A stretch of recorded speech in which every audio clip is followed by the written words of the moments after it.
se pose la question de savoir si la nature inclusive de l'ancienne alliance s'applique à l'Église.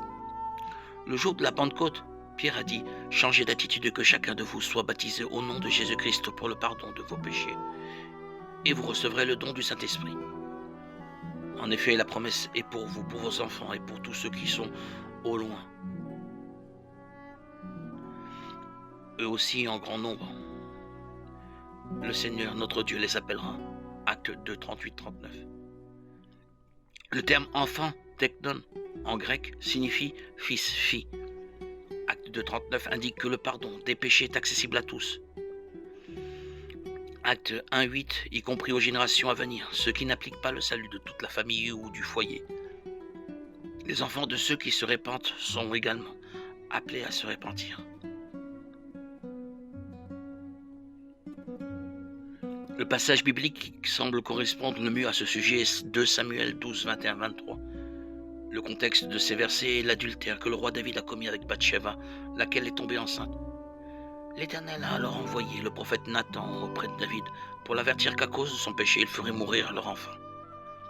David a réagi en pleurant et en priant pour l'enfant, mais son deuil a pris fin une fois que l'enfant est mort.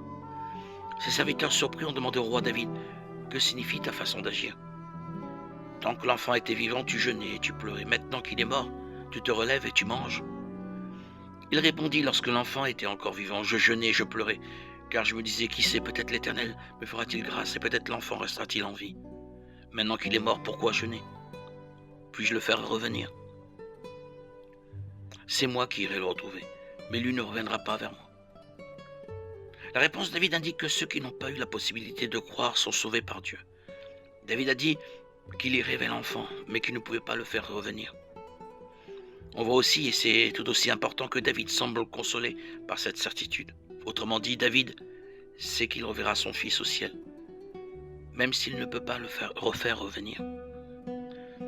Même s'il est possible que Dieu applique le paiement des péchés par Christ à ceux qui n'ont pas eu la possibilité de croire, la Bible ne le dit pas explicitement.